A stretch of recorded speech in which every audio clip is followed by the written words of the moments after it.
Hello students, welcome to Magnet Brains Hindi medium. मेरा नाम है अवनीश त्रिपाठी। तो कक्षा 12 अर्थशास्त्र में जो वेस्टी अर्थशास्त्र हम देख रहे हैं, माइक्रो इकोनॉमिक्स, इसका आज एक और इंपॉर्टेंट चैप्टर का हम कंप्लीट चैप्टर रिवीजन करने आए हैं, लेकिन पार्ट 1 इसको 2 पार्ट में करेंगे। और वो चैप्टर है पार्ट 2, उपभोक्ता के व्यवहार का सिद्धांत। यानी आप जो कंज्यूमर बिहेवियर वाला पूरा मामला देखते हैं, उसकी उपयोगिता, उसके उपयोगिता के ह्रास, उसकी मांग करने की प्रवृत्ति, उसका संतुलन, ये सारी चीजें, ये महत्वपूर्ण सारे टॉपिक्स इस चैप्टर में हम खत्म करेंगे। इस कंप्लीट चैप्टर रिवीजन का आज पार्ट 1 में आपके सामने लेकर उपस्थित हूं और इस इंपॉर्टेंट चैप्टर के महत्वपूर्ण इंपॉर्टेंट टॉपिक को इसमें हम डिस्कस करने वाले हैं। बेहद इंपॉर्टेंट चैप्टर है, बेहद इंपॉर्टेंट टॉपिक्स है। बने रहिए सेशन में। और एक बात का और ध्यान रखिए कि मैग्नेट ब्रेन्स हिंदी मीडियम एक ऐसा प्लेटफॉर्म है जहां पर आपको कक्षा 7 से 12 तक की सारी शिक्षा हिंदी मीडियम में बिल्कुल निःशुल्क दी जा रही है। आप यूपी बोर्ड से पढ़ते हैं, बिहार बोर्ड से पढ़ते हैं, मध्य प्रदेश या सीबीएसई बोर्ड से पढ़ते हैं, आपकी सारी परीक्षाओं की सारी तैयारी और सारा का सारा सिलेबस हिंदी माध्यम में बिना किसी पेड सब्सक्रिप्शन, बिना किसी फीस के निःशुल्क रूप से प्रोवाइड यहां पर किया जा रहा है। तो इसका पूरा लाभ उठाइए और अपनी परीक्षाओं में अच्छे अंक से पास होइए। तो आइए स्टार्ट करते हैं ये बेहद खास इंपॉर्टेंट टॉपिक, और वो है कंज्यूमर बिहेवियर का जो सिद्धांत है, यानी उपभोक्ता के व्यवहार का जो सिद्धांत है। अब जैसा कि हम हर चैप्टर में देखते हैं, सबसे पहले ये जानना जरूरी है कि आखिर इस पूरे चैप्टर में हम क्या क्या टॉपिक देखेंगे। हालांकि मैंने आपको पहले ही बताया कि इसका हम पार्ट 1 कर रहे हैं, पार्ट 2 में और इंपॉर्टेंट टॉपिक्स देखेंगे, और बड़ा चैप्टर है इसलिए 2 भाग में करने का प्रयास करेंगे। तो सबसे पहले और इंपॉर्टेंट बात हम करेंगे किस चीज की, इस चैप्टर में हम देखने वाले हैं उपयोगिता को, जिसको कहा जाता है यूटिलिटी।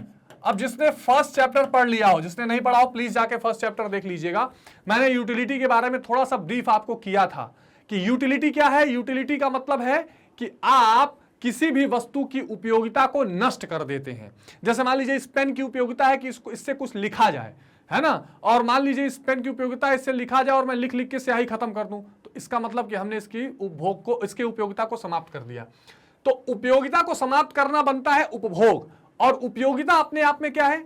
उपयोगिता अपने आप में होता है कि किसी भी वस्तु के अंदर यह ताकत हो कि वो आपकी आवश्यकताओं को पूरा करे। देखिए मैंने 2 स्टेटमेंट बोला है। एक बोला है उपभोग, उपभोग यानी आपके आवश्यकताओं की पूर्ति करने की ताकत हो, ठीक। और यह हो गया उपयोगिता, और आप उस उपयोगिता को समाप्त कर दें, यह हो गया उपभोग। दोबारा समझ लीजिए, उपयोगिता मतलब आवश्यकता पूर्ति का गुण। किसी वस्तु में अगर आवश्यकता को पूरा करने का गुण है तो उपयोगिता है, और इस आवश्यकता की पूर्ति करने के गुण को आप समाप्त कर दीजिए तो वो उपभोग हो जाता है। फिर हम देखेंगे उपयोगिता की माप, यानी मेजर ऑफ यूटिलिटी। ये बहुत इंपॉर्टेंट है, मेजर ऑफ यूटिलिटी। तो इसमें हम ये देखेंगे कि आखिर हम उपयोगिता को माप कैसे कैसे सकते हैं। अब आप कहेंगे सर कैसे माप सकते हैं? मतलब यह है कि उपयोगिता को मापने के 2 विचार हैं। एक तो विचार यह कहता है कि भैया देखिए, उपयोगिता एक मनोवैज्ञानिक चीज है। आपने किसी चीज का उपयोग किया, आपको कितना सेटिस्फेक्शन मिला, that is a psychological matter all together. ये मनोवैज्ञानिक भावना है, ये संभव नहीं है कि इसको किसी मुद्रा से या किसी यूनिट से मापा जाए। एक पक्ष ये है कि ये कहता है कि नहीं, हम उपयोगिता को संख्यात्मक रूप से माप सकते हैं, गणना कर सकते हैं, और इसी अनुसार गणनावाचक, क्रमवाचक, कार्डिनल, ऑर्डिनल 2 उसमें विभाग बनाए गए हैं, ठीक है। तो आप यहां पर देखेंगे एक कार्डिनल अप्रोच और एक ऑर्डिनल अप्रोच, क्रमवाचक और गणनावाचक। ये 2 ऐसे अप्रोचेस हैं जिनके माध्यम से आप देखेंगे कि हम उपयोगिता को मापने का प्रयास करेंगे। ये भी एक बहुत इंपॉर्टेंट पॉइंट है, इसकी भी चर्चा हम करेंगे। फिर हम बात करेंगे उपयोगिता के प्रकार, यानी types of utility, types of utility. अच्छा, इसका मतलब क्या हुआ? इसका मतलब यह हुआ कि उपयोगिता कितने तरह की होती है। तो इसमें मुख्य रूप से हम पढ़ेंगे कुल उपयोगिता, ठीक है, जिसको बोला जाता है टोटल यूटिलिटी, टीयू। फिर पढ़ेंगे सीमांत उपयोगिता, सीमांत उपयोगिता, जिसको बोला जाता है मार्जिनल यूटिलिटी यानी एमयू। एक और उपयोगिता की बात कर दी जाती है, वो है औसत उपयोगिता, यानी औसत उपयोगिता, जिसको हम कहते हैं एवरेज यूटिलिटी। हालांकि ये इतना इंपॉर्टेंट नहीं है। तो मुख्य रूप से हम कुल उपयोगिता और सीमांत उपयोगिता की बात करेंगे। ये उपयोगिता के प्रकार हैं। अब ये क्या है, इसको डिटेल में देखेंगे कि कैसे जब हम एक बल्क में किसी चीजों का इस्तेमाल करते हैं या मान लीजिए कई यूनिट्स का इस्तेमाल करके हमें जो टोटल यूटिलिटी हमारे पास आई है वो कुल उपयोगिता है। और हर एक अतिरिक्त इकाई पर जो हमको यूटिलिटी मिलती जा रही है, जो बढ़ रही है, जो उसमें चेंजेस हो रहे हैं, वो सीमांत उपयोगिता की बात होती है। और प्रति इकाई उपयोगिता तो औसत इकाई उपयोगिता है। इसकी चर्चा हम करेंगे। तो एक हम करेंगे क्या, उपयोगिता के प्रकार यानी टाइप्स ऑफ यूटिलिटी। फिर हम करेंगे उपयोगिता का हास नियम यानी लॉ ऑफ डिमिनिशिंग यूटिलिटी या marginal utility. Law of diminishing marginal utility basically इसमें बात आती है। इसका मतलब यह होता है कि आप जैसे जैसे ज्यादा से ज्यादा इकाइयों का उपभोग करते जाते हैं, आपको वो प्राप्त होती जाती है, तो हर नई इकाई के प्राप्त होने से जो उपयोगिता थी वो अपने आप में घटती जाती है। ठीक है, जैसे मान लीजिए, ये बेसिकली एक मनोवैज्ञानिक नियम भी है। जैसे मान लीजिए आपको बहुत तेज भूख लगी है और पहली रोटी, दूसरी रोटी, तीसरी रोटी आपको मिलती जा रही है, तो जो उपयोगिता या जो आनंद आपको पहले रोटी में आएगा, हो सकता है छठी रोटी के बाद वो न आए। तो यानी जो वस्तु हमारे लिए प्राप्त योग्य नहीं है या हम प्राप्त नहीं कर पाते हैं, उसकी अगर अधिक से अधिक मात्रा प्राप्त होती चली जाए, तो जितनी अधिक प्राप्त होती चली जाती है उतनी उसकी यूटिलिटी में जो चेंजेस हैं वो घटते जाते हैं। ये उपयोगिता का हास नियम कहलाता है। अपने आप में एक बहुत इंपॉर्टेंट पॉइंट है, इसको भी समझने का प्रयास करेंगे। फिर हम बात करेंगे एक बहुत इंपॉर्टेंट पॉइंट का, और इसको बोलते हैं कंज्यूमर्स इक्विलिब्रियम। कंज्यूमर्स इक्विलिब्रियम, जिसको कहते हैं उपभोक्ता संतुलन। अब ये अपने आप एक बहुत इंपॉर्टेंट टॉपिक है और ये परीक्षाओं में फेवरेट टॉपिक माना जाता है। इसका मतलब ये है कि जो कंज्यूमर है उसका संतुलन बिंदु कब आएगा। यहां संतुलन बिंदु से मतलब होता है अधिकतम संतुष्टि, अधिकतम संतुष्ट यानी मैक्सिमम सेटिस्फैक्शन। ठीक है, क्या हो जाएगा, मैक्सिमम सेटिस्फैक्शन।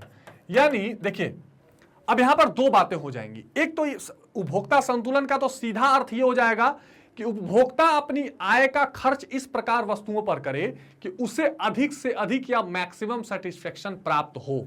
जो भी पैसा वो खर्च कर रहा है उसमें मैक्सिमम सेटिस्फैक्शन उसको प्राप्त हो। अच्छा, ठीक बात। फिर बात यह आएगी कि उपभोक्ता वस्तुएं यूज कितनी कर रहा है। तो या तो हो सकता है वो कोई सिंगल कमोडिटी यूज करे, ठीक, तो भी हम उसमें चर्चा करेंगे, या हो सकता है वो डबल कमोडिटी यूज करे। तो एक वस्तु और दो वस्तुओं की स्थिति में क्या फॉर्मूले लगेंगे, क्या उसको तय करने के पैमाने होंगे, इसकी चर्चा हम विशेष रूप से करने वाले हैं कि उपभोक्ता का संतुलन एक वस्तु की स्थिति में कैसा होगा, दो वस्तुओं की स्थिति में कैसा होगा, और उसका ग्राफिकल प्रेजेंटेशन भी हम देखेंगे। तो अपने आप में ये भी एक बहुत ही इंपॉर्टेंट टॉपिक है और इसकी बात भी हम करेंगे। तो एक तो उपभोक्ता संतुलन की बात यहां पर आ जाएगी कि उपभोक्ता का संतुलन कैसे होगा, खासकर इसमें MUX = PX की बात हम करेंगे। अब इसका मतलब क्या हुआ, इसकी चर्चा भी हम करेंगे। ठीक है, तो ये अपने आप में एक बहुत इंपॉर्टेंट पॉइंट है, इसको भी हम देख लेंगे। उसके बाद करेंगे हम सम सीमांत उपयोगिता, जिसको बोला जाता है law of equi marginal utility. Equi marginal utility, इसका मतलब ये हुआ, ये जो बेसिकली एक इंपॉर्टेंट लॉ है जो ये कहता है कि दो वस्तुएं उपभोक्ता यूज कर रहा है और दोनों वस्तुओं को यूज करने में जिस जगह पर दोनों वस्तुओं से समान उसको उपयोगिता प्राप्त होती चली जाए, ठीक है, समान सीमांत उपयोगिता मिलती चली जाए, वहां वो फिर रिप्लेस करना बंद कर देता है। जैसे मान लीजिए वो दो वस्तु यूज कर रहा है, एक को यूज कर रहा है, उससे कम उपयोगिता मिल रही होगी, दूसरे से ज्यादा मिल रही होगी, कहीं इससे कम इससे ज्यादा, तो वो बार बार उस वस्तु का सब्स्टिट्यूट यूज करता रहेगा। इसके जगह पर ये कर लूं, इसके जगह पर ये कर लूं, इसके जगह पर ये कर लूं, और एक ऐसा बिंदु आएगा जब दोनों से बराबर की सीमांत उपयोगिता मिलने लगेगी तो वो बंद करना, दोनों को रिप्लेस करना या सब्स्टिट्यूट करना बंद कर देगा।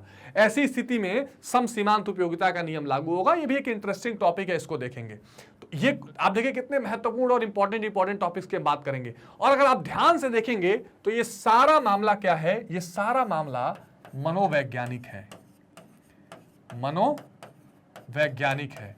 अब यहां पर ये प्रूफ होता है कि economics is a psychology also, और है ये स्टडी ऑफ साइकोलॉजी भी है ये, क्योंकि जो आप सब कुछ पढ़ रहे हैं ये बेसिकली हायर क्लासेस में और आपको पढ़ाया जाता है कंज्यूमर्स बिहेवियर, आप एमबीए भी करेंगे आपको वहां पढ़ना पड़ेगा।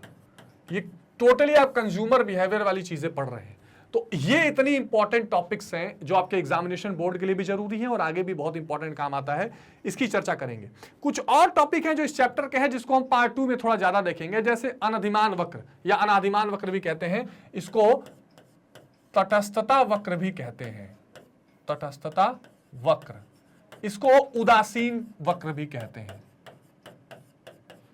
या उदासीनता वक्र, अंग्रेजी में कहा जाता है इंडिफरेंस कर्व।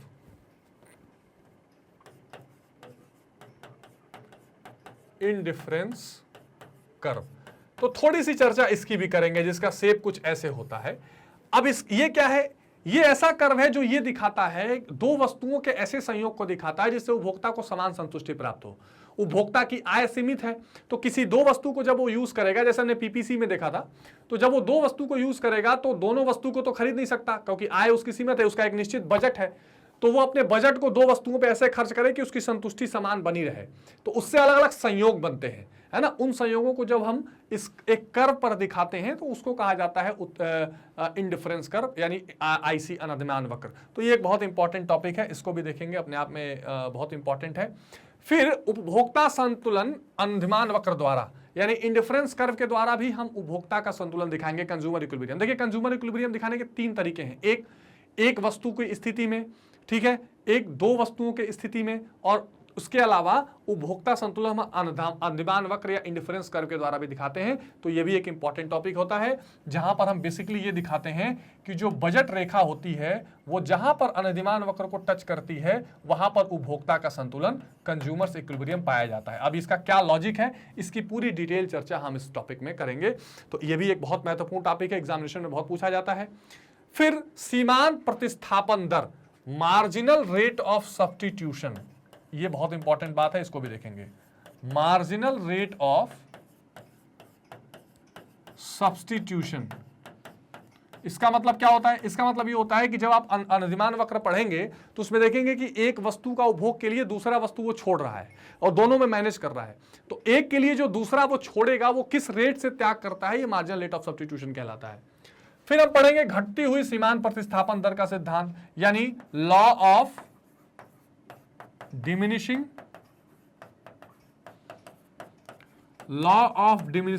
MRS। यहां मतलब ये होता है कि अब होता क्या है, एक वस्तु का जब वो उपभोग करेगा तो दूसरी को तेजी से छोड़ता जाएगा। जब आपके नेचर में होता है ना कि जब आप कोई नई चीज पाते हैं तो ज्यादा उतावले होते हैं। तो मान लीजिए आप सेव खा रहे थे, अचानक आपने देखा आइसक्रीम, अब आपने सेव कहा छोड़ो, पैसा तो लिमिटेड है, सेव कम खाते, खूब आइसक्रीम खाते हैं। फिर धीरे धीरे आपको समझ में आएगा नहीं यार, दोनों जरूरी है, और आइसक्रीम में इतनी भी मजा नहीं है कि आप सेव छोड़ ही दें। फिर आप क्या करेंगे, जितनी तेजी से सेव कम कर रहे थे और जितना ज्यादा आइसक्रीम खा रहे थे उसको कम कर देंगे, दोनों को फिर बैलेंस करेंगे। यानी शुरू में एक वस्तु के लिए तो खूब ज्यादा छोड़ेंगे आप एक वस्तु को, लेकिन बाद में फिर वो धीरे धीरे वो वस्तु के छोड़ने की दर घटती जाएगी। ये भी एक इंपॉर्टेंट टॉपिक है जिसको हम इस चैप्टर में देखेंगे। इसके अलावा जो पार्ट 2 में हम और इंपॉर्टेंट बातें जो इस पूरे चैप्टर में देखने वाले हैं, हम इसके बाद थोड़ी बात करेंगे मांग की, है ना, कि डिमांड क्या होती है, ठीक है, कि मांग क्या होती है, कब कब कोई इच्छा आवश्यकता बनती है, कब आवश्यकता मांग का रूप ले लेती है। इसके अलावा थोड़ी सी हम बात करेंगे मांग का नियम, ठीक है, यानी लॉ ऑफ डिमांड की बात करेंगे, है ना। तो मांग का नियम विशेष रूप से आपको यह बताता है कि किसी भी वस्तु की कीमत और उसकी मांग में एक नकारात्मक या इनवर्स रिलेशन होता है। जैसे जैसे कीमत बढ़ती है मांगी गई मात्रा घटती है, कीमत घटती है तो मांगी गई मात्रा बढ़ती है। भी एक इंपॉर्टेंट टॉपिक है, इसका देखेंगे।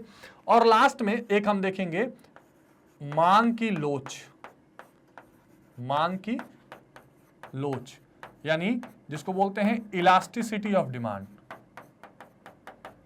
यानी यहां पर हम ये देखते हैं इलास्टिसिटी ऑफ डिमांड। यहां पर हम बेसिकली ये चर्चा करेंगे कि जब कीमत में कोई चेंज आती है तो उसके रिस्पांस में किस रेशियो में डिमांड में चेंज आ रही है, इसको मांग की लोच कहते हैं।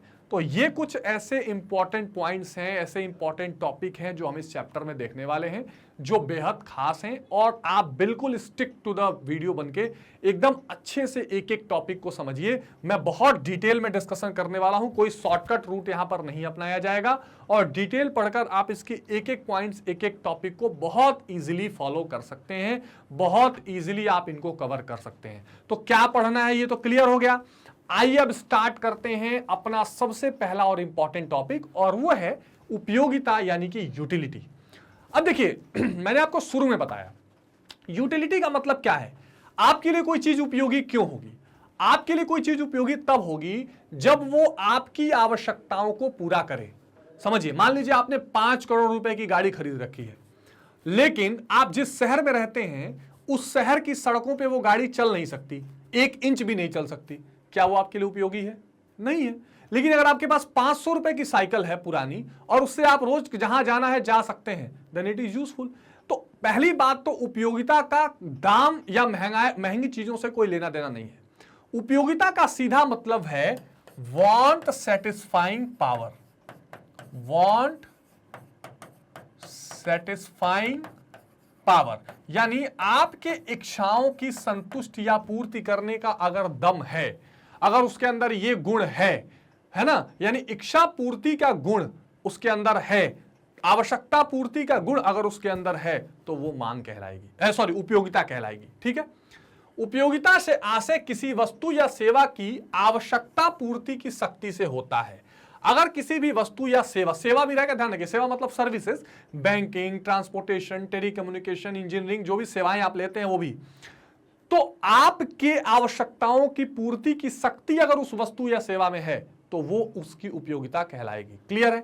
रॉबिन्स के अनुसार उपयोगिता वस्तु का वह गुण है जिसके कारण व्यक्ति इन्हें खरीदना चाहते हैं। बिल्कुल ठीक बात है भाई। मैं कह रहा हूं कि लेट सपोज कि सियाचिन में पहनने वाले कोई गर्म कोट आपको 500 रुपए में बेच रहा हो, आप क्यों खरीदेंगे? आपको सियाचिन जाना है? नहीं खरीदेंगे।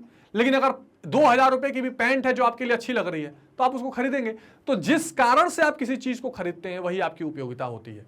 यह तथ्य है कि लोग वस्तुओं को खरीदना चाहते हैं, दर्शाता है कि उसमें उपयोगिता है। ठीक बात है, यह बिल्कुल क्लियर बात है कि अगर कोई चीज को कोई खरीदना चाहता है, इसका मतलब it is useful for them.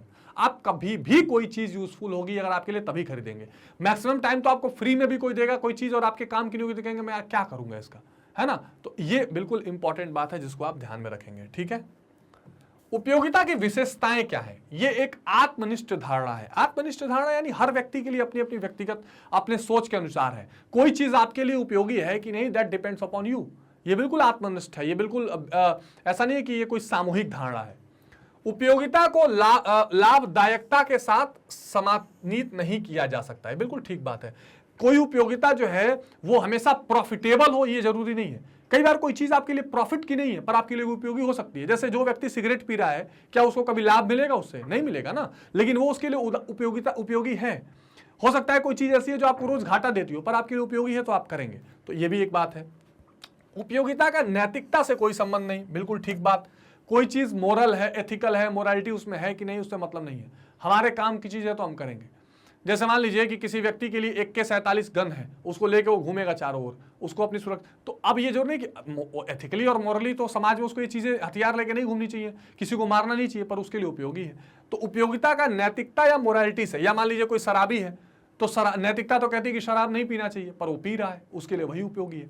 तो utility has nothing to do with morality.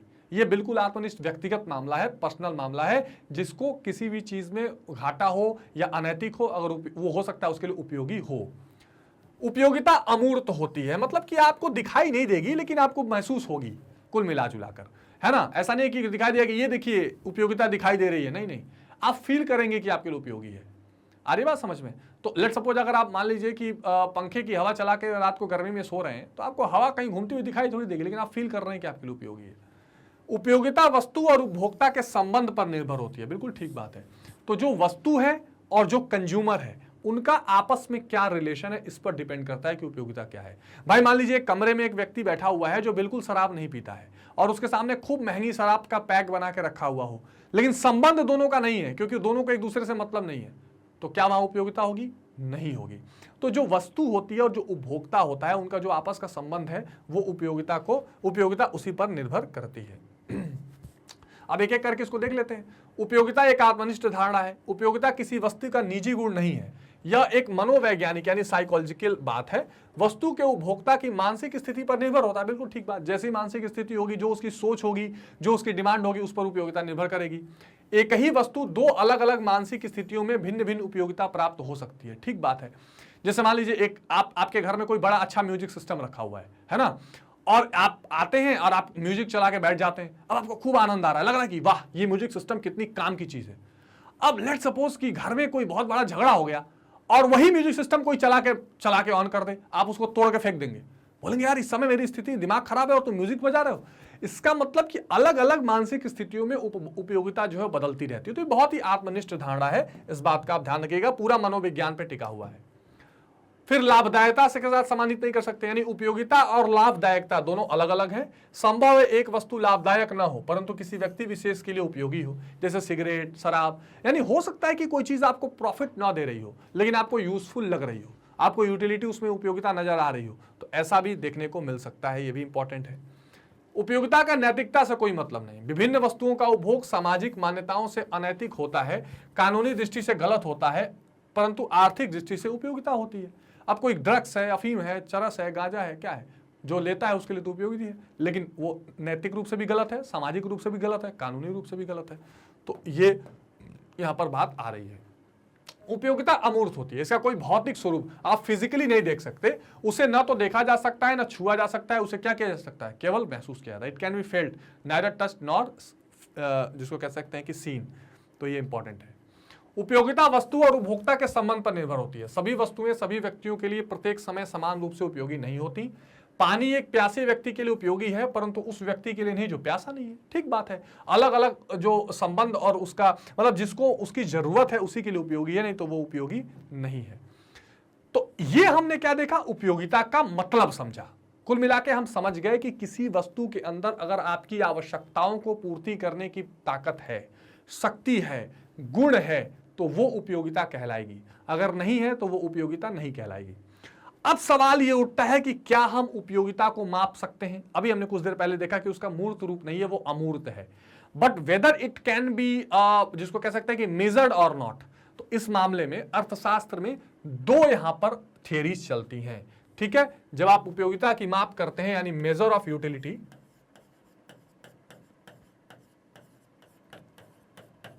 ठीक, तो यहां पर दो थियरीज चलती हैं। पहली गणनावाचक उपयोगिता या कार्डिनल अप्रोच।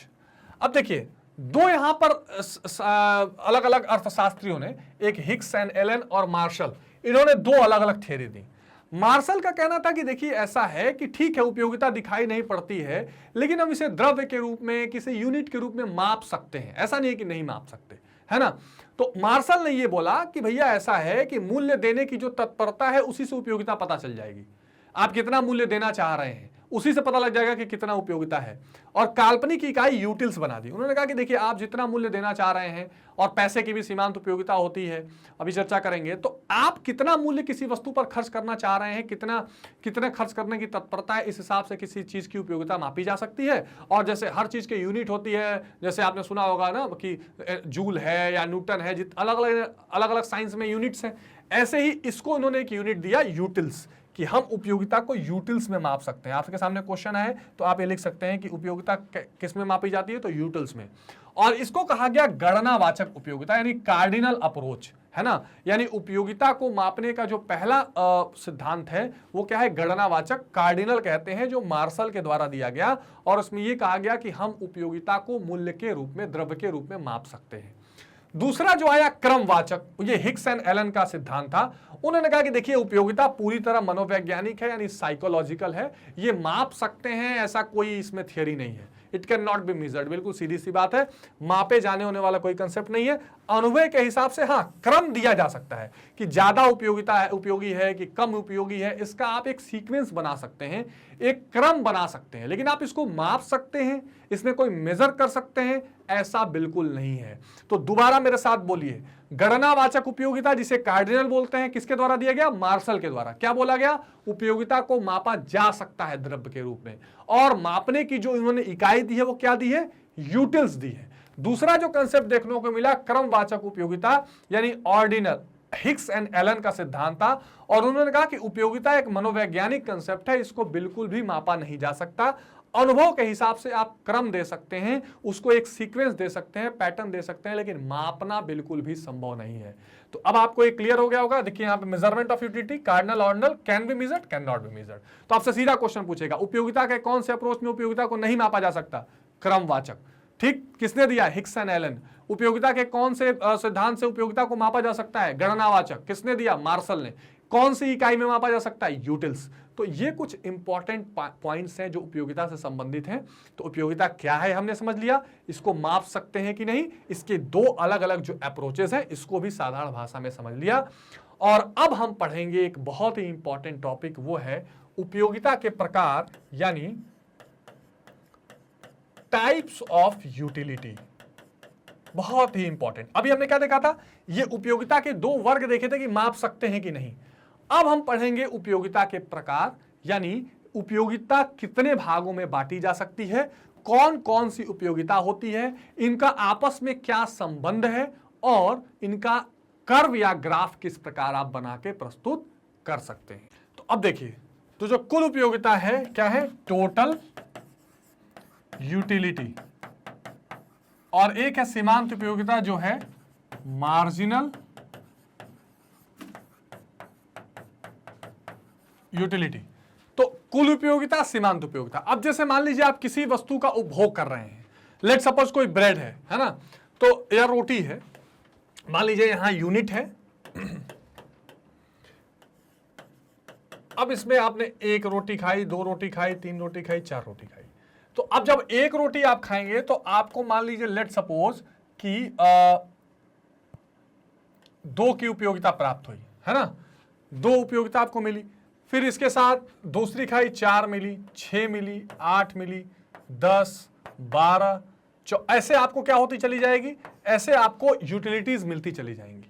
अरे बात समझ में ना? तो 2, 4, 6, 8, 10 इसमें आपको क्या होगी? यूटिलिटी मिलती जाएगी। या इसका मैं एक आपको एक बहुत अच्छा तरीका बताता हूं, जिससे आपको एक ऐसा ग्राफ मिलेगा जिससे आपको अच्छा शेप मिलेगा। 10, 8, 2, 6, 4, 2, 0, -2। सर ये क्या लिख रहे हैं? अब एक क्लियर करता हूं। ठीक, ये यूनिट 1, 2, 3, 4, 5, 6, 7, 8 ऐसे यूनिट्स होती हैं। अब लेट सपोज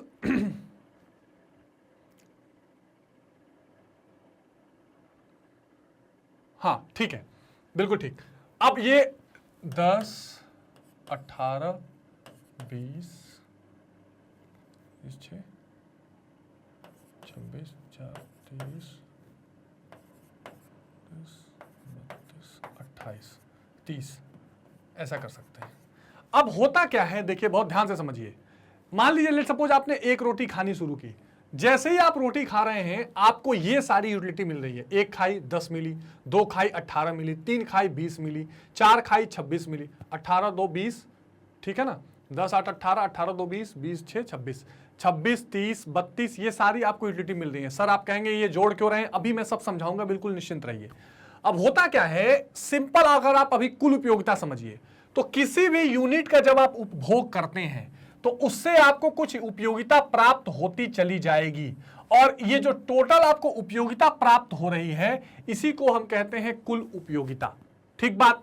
अब आते हैं सवाल पे कि सीमांत उपयोगिता क्या होती है। तो सीमांत उपयोगिता में क्या होता है कि इसमें बेसिकली होता यह है कि जब आप एक्स्ट्रा यूनिट्स का प्रोडक्शन कंजम्पशन करते हैं, एक अतिरिक्त और यूनिट का उपभोग जब आप करते हैं, तो उस केस में क्या होता है, जितना आपको एक्स्ट्रा प्राप्त हो रहा है, जैसे मान लीजिए आपने यहां 1 यूनिट की रोटी खाई तो आपको 10 यूटिलिटी मिली, दूसरी खाई तो 18 मिली, यानी 18 में से 10, यहां पर 8 जो है ये आपका सीमांत उपयोगिता हो जाएगा। यानी एक अतिरिक्त इकाई के उपभोग के बाद जो आपको अधिक जो और एक्स्ट्रा यूटिलिटी या उपयोगिता प्राप्त होती है उसे हम क्या बोलते हैं? उसे हम बोलते हैं बेसिकली सीमांत उपयोगिता। देखिए यहां ये गड़बड़ हुआ है, 8 के बाद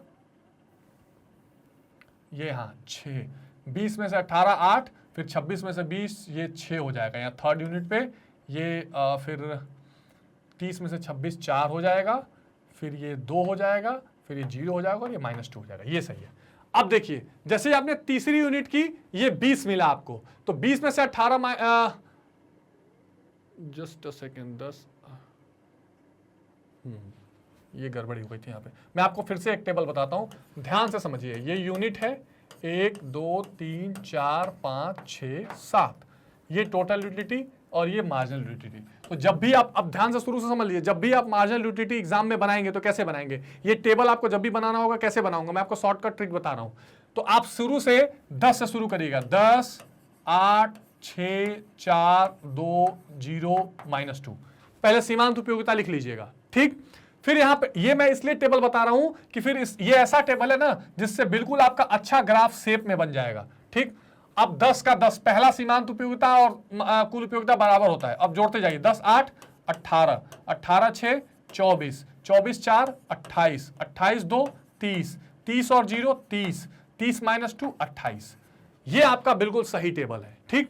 अब ध्यान से पूरे कंसेप्ट को समझिए। जितने यूनिट का आप उपभोग करेंगे उतना एक्स्ट्रा आपको मिलता चला जा रहा है, क्या, उत्पादन, उपयोगिता, और लास्ट में ये उपयोगिता घटती है। यही हमने शुरू में पढ़ा था, मैंने आपको बताया शुरू में कि law of marginal diminishing utility, diminishing marginal utility, यानी जैसे जैसे आप किसी यूनिट का प्रोडक्शन करते हैं कुल उपयोगिता तो बढ़ेगी लेकिन सीमांत उपयोगिता धीरे धीरे घटती जाती है। एक ऐसी स्थिति आती है जब आप एक्स्ट्रा खाने के बाद आपको बिल्कुल भी एक्स्ट्रा यूटिलिटी नहीं मिल रही है, और इसके बाद भी अगर आप खाएंगे तो आपका तबियत खराब हो जाएगा। तो ये देखिए ये घटने लगी अब TU, आ रही बात समझ में। यानी जैसे जैसे आप यूनिट का प्रोडक्शन करते हैं उपयोगिता बढ़ती है, लेकिन बढ़ने का जो रेट है वो कम हो रहा है। यहां गैप 8 का था, यहां गैप 6 का हो गया, यहां 4 का हो गया, यहां 2 का हो गया, यहां कोई गैप ही नहीं है, कोई एक्स्ट्रा यूटिलिटी नहीं मिल रही है, और यहां माइनस में चला गया। तो ये कुल उपयोगिता और सीमांत उपयोगिता का एक टेबल है इंपॉर्टेंट, और इसको हम ग्राफ में भी शो करेंगे। लेकिन यहां से कुल उपयोगिता आपने क्या समझा कि जितने यूनिट हम यूज करते हैं उससे जो हमको टोटल प्राप्त होती है उपयोगिता, उसे कुल उपयोगिता कहते हैं। हर अतिरिक्त इकाई के उपभोग के बाद जो उपयोगिता मिल रही है, जो गैप है, वो सीमांत उपयोगिता कहलाती है, ठीक है। अभी दोबारा इस ग्राफ और टेबल पर आएंगे। यहां से देखिए ये ऐसा शेप बनेगा, टोटल यूटिलिटी और ये मार्जिनल यूटिलिटी कैसे बनेगा अभी हम चर्चा करेंगे इस पर। अर्थशास्त्र में उपयोगिता को दो भागों में बांटा गया है, सीमांत उपयोगिता और कुल उपयोगिता। अगर हम सीमांत उपयोगिता की बात करें, मैंने आपको पहले ही समझा दिया है, किसी वस्तु की एक अतिरिक्त इकाई के प्रयोग से कुल उपयोगिता में जो वृद्धि होती है उसे सीमांत उपयोगिता कहते हैं। यहां ध्यान से देखिए, पहले कुल उपयोगिता 10 थी, हमने दूसरी रोटी खाई तो ये कितनी हो गई, 18 हो गई, यानी 8 की वृद्धि हुई ना। यानी जब आप एक अतिरिक्त इकाई का उपभोग करते हैं तो कुल उपयोगिता में जो वृद्धि हो रही है उस वृद्धि के गैप को ही, वो वृद्धि निगेटिव भी हो सकती है, -2 भी हो सकती है, या यहां पर +8 भी हो सकती है। तो जैसे ही आप एक्स्ट्रा वस्तु का उपभोग करते हैं तो कुल उपयोगिता में जो वृद्धि दिखाई देती है वो क्या कहलाती है, सीमांत उपयोगिता कहलाती है। प्रोफेसर बोल्डिंग के अनुसार किसी वस्तु की कीमत किसी मात्रा की सीमांत उपयोगिता से आशय है कि कुल उपयोगिता में उस वृद्धि से है जो उपभोग में एक इकाई की वृद्धि के परिणाम स्वरूप होती है। यानी उपभोग के इकाई में जब कोई वृद्धि होगी तो उपयोगिता में उससे जो वृद्धि होगी वो सीमांत उपयोगिता कहलाएगी। दोबारा मैं आपको बता देता हूं, जैसे मान लीजिए कि आपने कोई भी वस्तु का उपयोग किया, ठीक, लेट सपोज आप कोई पिज्जा खा रहे हैं तो एक पिज्जा खाने पर आपको कुछ उपयोगिता मिलेगी, जब आप दूसरा पिज्जा खाएंगे उससे जो वृद्धि हुई उपयोगिता में वो सीमांत उपयोगिता होगी। टोटल उपयोगिता तो दोनों की मिलकर ज्यादा हो जाएगी, जैसे एक पिज्जा खाया यूटिलिटी 20 मिली, 2 पिज्जा खाया तो और 10 मिल गई, ये टोटल हो गई 30, यानी टोटल यूटिलिटी हो गया 30, लेकिन अंतर कितना आया दूसरे में, केवल 10 का, ये हो गया सीमांत उपयोगिता। ठीक, आ गई बात समझ में। इसका फॉर्मूला होता है, ध्यान से समझिएगा, marginal utility equals to TUN minus TUN minus 1। क्या मतलब हुआ इसका, दोबारा समझ लीजिए। Marginal utility equals to total utility N minus total utility N minus 1। इसका मतलब क्या हुआ, देखिए, मान लीजिए लेट सपोज ये TUN है, ये एक नंबर है, ये एक नंबर है, ये एक नंबर है। तो अगर यहां हमको सीमांत उपयोगिता निकालनी है, मान लीजिए यहां वाली सीमांत उपयोगिता निकालनी है, तो ये हो गया TUN और इसके ऊपर वाला हो गया TUN-1। ठीक, समझिए दोबारा, इसमें से ऊपर वाले को माइनस करके ही 8 आएगा ना भाई, जितना बढ़ा है तो माइनस करके ही ना ये निकालेंगे। तो जैसे ही ये आप निकालना है कि दूसरे यूनिट का सीमांत उपयोगिता बताइए, तो इसमें से ऊपर वाले को माइनस करेंगे। यानी अगर हम इसको TUN मान लेते हैं, n मतलब नंबर, ये वाला नंबर मान लेते हैं, TUNth या nth टर्म कहते हैं, TUN में से ऊपर n-1 एक ऊपर वाले को माइनस कर देंगे तो mu निकल जाएगा। तो यहां पर कैसे हो जाएगा, mu equals to TUN minus ऊपर वाला n-1 है, TUN-1। तो TUN कितना है 18 और ऊपर वाला कितना है 10, तो mu आ जाएगा, सीमांत उपयोगिता 8 आ जाएगी। ऐसे ही निकाला जाता है। आ गई बात समझ में, कोई दिक्कत तो नहीं है, कोई समस्या नहीं है।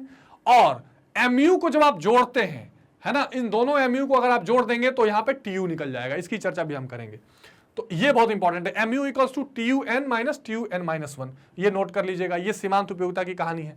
अब कुल उपयोगिता की कहानी देख लेते हैं। कुल उपयोगिता से अभिप्राय उपयोग की गई वस्तु की सभी इकाइयों से प्राप्त उपयोगिता के योग से है। जितनी इकाइयों का आपने उपयोग किया है उस सभी इकाइयों को अगर आप जोड़ देंगे तो उससे जो उपयोगिता प्राप्त होगी वो कुल उपयोगिता कहलाएगी।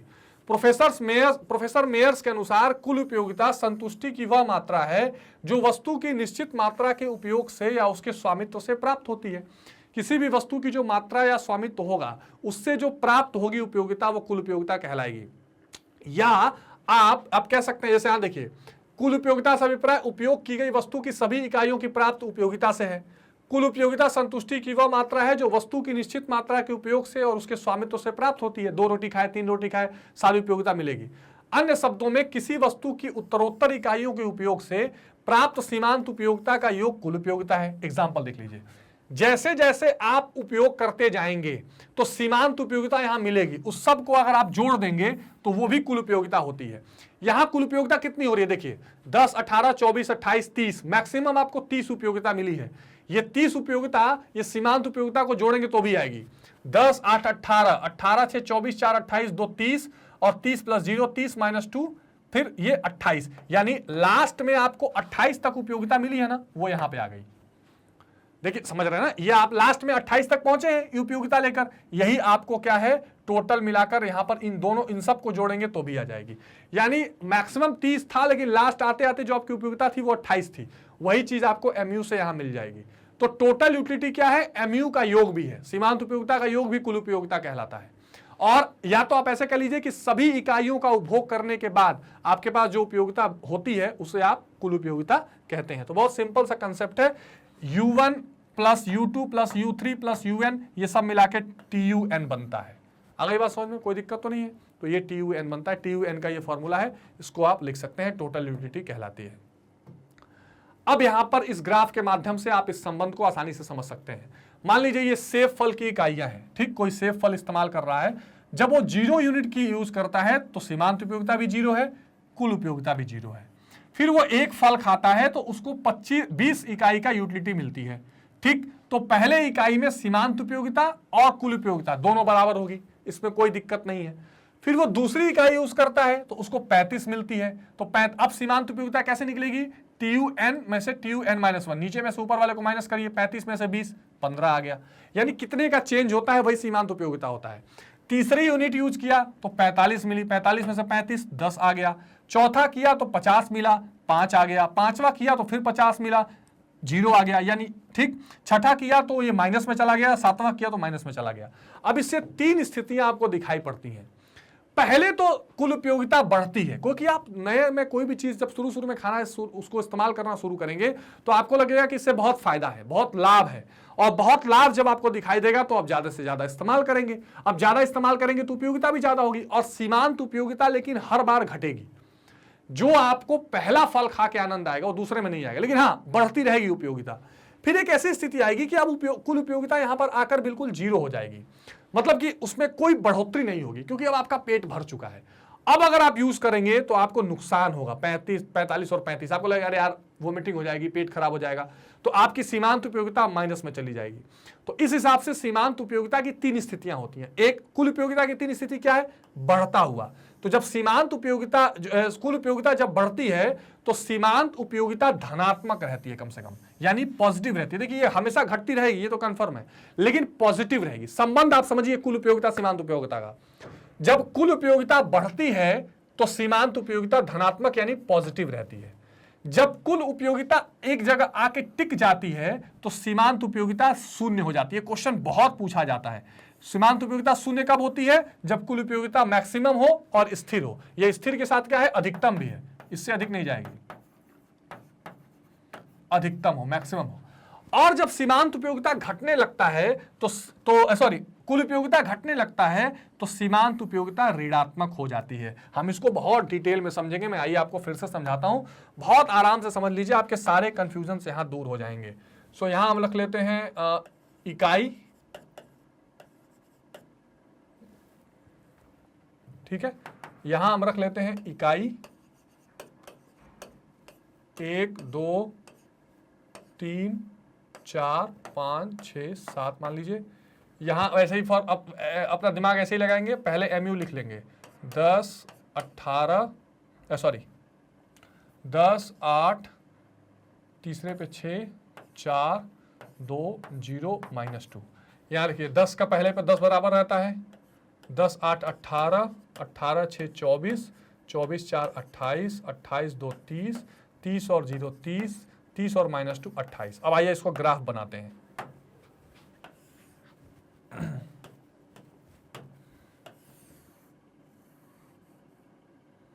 बहुत इंपॉर्टेंट ग्राफ है ये, एग्जाम में बहुत पूछता है, ठीक है। y x यहां रख लेते हैं tu और mu, सीमांत उपयोगिता कुल उपयोगिता को एक साथ इस एक्सिस पे रख लेते हैं, यहां रख लेते हैं इकाई, ठीक। अच्छा, ये सीमांत उपयोगिता माइनस में भी गई है तो हमको थोड़ा नीचे तक भी लेना पड़ेगा इसको, ठीक। आगे बात समझ में? तो ये आप इस तरह एक्सिस बना सकते हैं। अब यहां से शुरू करिए, -2 0 2 4 8 10 12 14 16 18। ज्यादा लेना पड़ेगा क्या, क्योंकि 30 तक गया है। तो एक काम करते हैं, 3-3 का गैप ले लेते हैं, ठीक है। 3-3 का गैप लेना ज्यादा बेहतर होगा। तो आप सारे ग्राफ को बना सकते हैं, 3 6 9 12 15 18 21 24 27 और 30। चलो यहां तक ले लिया हमने, कोई दिक्कत नहीं है। अब यूनिट कितनी है? 7। 1 2 3 4 5 6 7। मेरे साथ प्लॉट करना सीखिए, बहुत जरूरी है ग्राफ बनाना एग्जाम में। इसीलिए मैं तो डायरेक्ट इमेज लगा दूंगा, इमेज लगाया हुआ है, लेकिन मैं जानबूझ के सिखा रहा हूं आपको ग्राफ बनाना। ये एक ऐसा टेबल है जो आपको हमेशा काम आएगा। आ गई बात समझ में? अब आइए सबसे पहले खींच लेते हैं टीयू को। तो पहले पे 10 फर्स्ट, और 9 और 12 के बीच में 10 यहां आ जाएगा, ठीक। दूसरे पे 18 है ना, ठीक है। तो दूसरे पे ये 18, ये 18 के सामने 2 के सामने। तीसरे पे 24, तो थर्ड ये हो गया 24। चौथे पे 28, तो ये 4 और ये 27 के थोड़ा ऊपर 28। पांचवें पे 30, छठे पे 30, सातवें पे फिर कितना हो गया? 28 हो गया, ऐसे हो गया। अब इस बिंदुओं को अगर मैं मिलाऊं,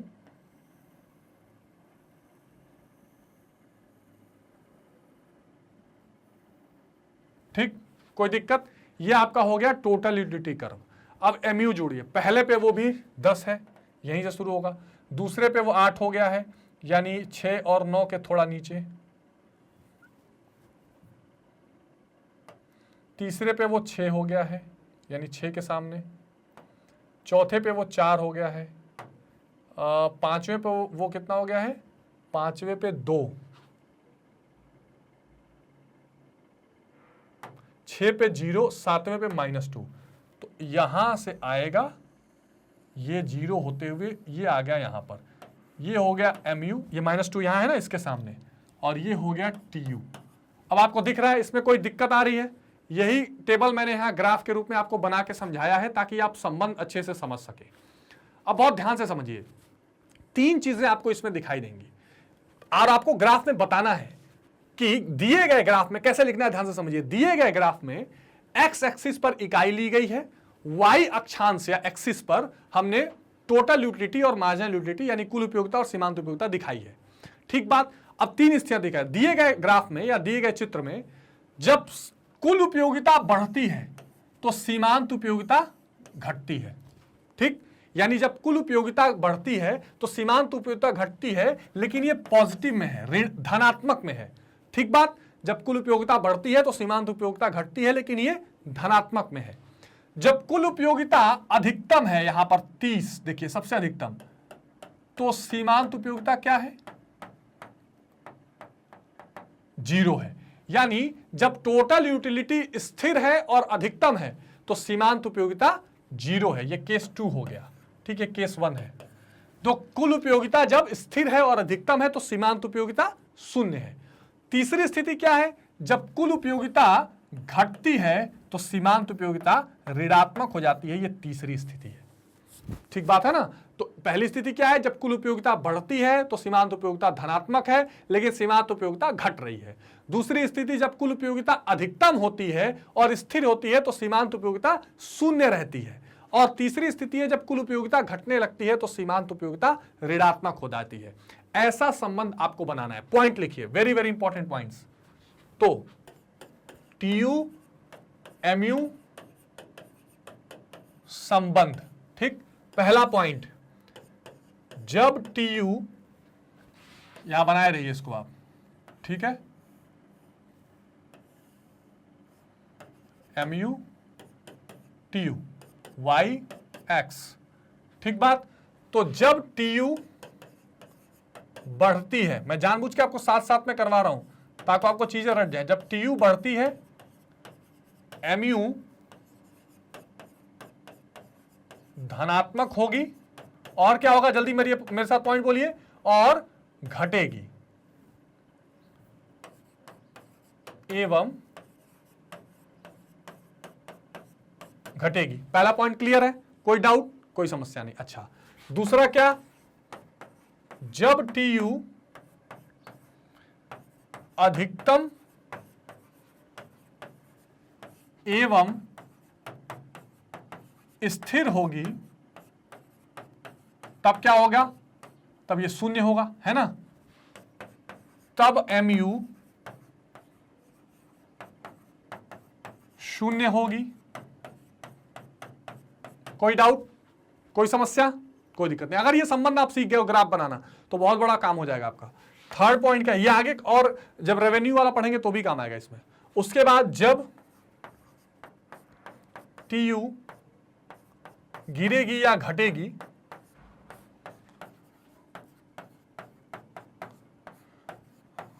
तब एमयू या सीमांत उपयोगिता ऋणात्मक होगी। बस इतना बात ध्यान रखिएगा। इसी का आप उल्टा भी कर सकते हैं। मान लीजिए आपसे एग्जाम में क्वेश्चन पूछ दिया, अच्छा इन तीनों लाइनों पे क्वेश्चन पूछे जाते हैं, ध्यान रखिएगा। मान लीजिए एग्जाम में आपसे उल्टा पूछ दिया, उसने पूछ दिया कि अगर सीमांत उपयोगिता या एमयू ऋणात्मक है तब टीयू क्या होगा। तो आपको याद रखना चाहिए कि तब उस समय टीयू गिर रही होगी। आपसे क्वेश्चन पूछ दिया कि एमयू जब 0 होगा तब कुल उपयोगिता क्या होगी, तब वो स्थिर होगी। आपसे पूछेगा कि पहले बिंदु पर, हाँ यहाँ एक पॉइंट और ऐड कर सकते हैं कि पहली बिंदु पर आप इसमें ऐड कर लीजिए, इसको एक पॉइंट और ऐड कर लीजिए, नहीं तो आप भूलेंगे इसको, मुझे पता है। इसको कर लिए सेकंड, थर्ड, फोर्थ। पहले बिंदु पर लिख लीजिए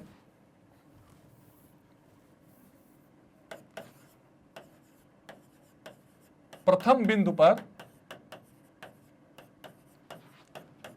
टीयू और एमयू समान रहेगी, यानी both will be equal.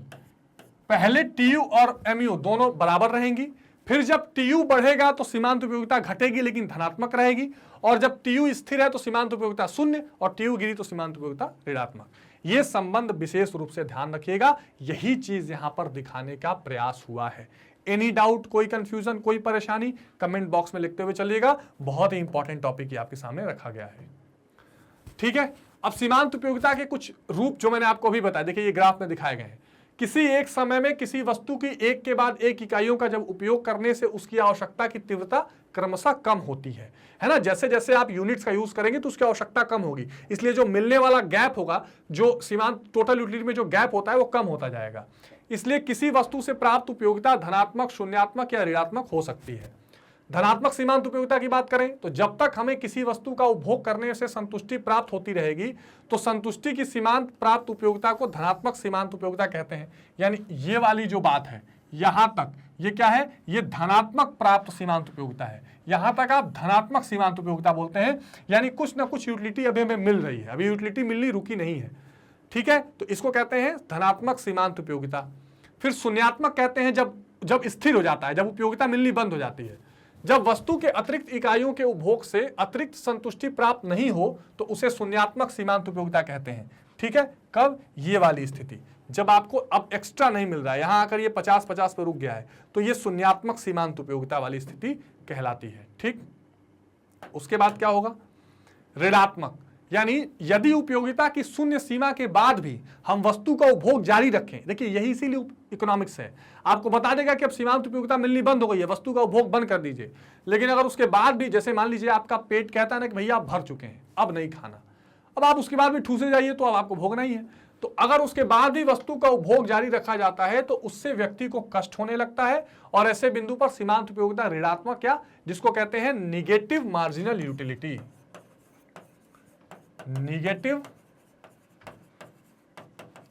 Marginal utility, यानी ऋणात्मक सीमांत उपयोगिता का नाम इसे दिया जाता है, जो बहुत इंपॉर्टेंट है, ठीक है।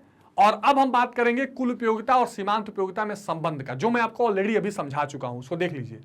तो किसी व्यक्ति को किसी वस्तु के उपभोग से प्राप्त होने वाली सीमांत उपयोगिता और कुल उपयोगिता में घनिष्ठ संबंध होता है। अभी उन संबंधों की बात की, तो इस तालिका से हमने देखा भी था। अब ये संबंध यहां पर आपको एक बार फिर से इस ग्राफ से इजीली आप देख सकते हैं, ठीक। ये बहुत इंपॉर्टेंट है, ध्यान रखिएगा। किसी वस्तु के उपभोग की इकाई या मात्रा में वृद्धि होने पर सीमांत उपयोगिता प्रारंभ में ही घटने लगती है, किंतु कुल उपयोगिता बढ़ती है। हमने शुरू में ही देखा कि जैसे जैसे हम उपभोग की इकाई बढ़ाएंगे तो कुल उपयोगिता बढ़ेगी, लेकिन सीमांत उपयोगिता घटनी शुरू हो जाएगी, पर हां पॉजिटिव रहेगी।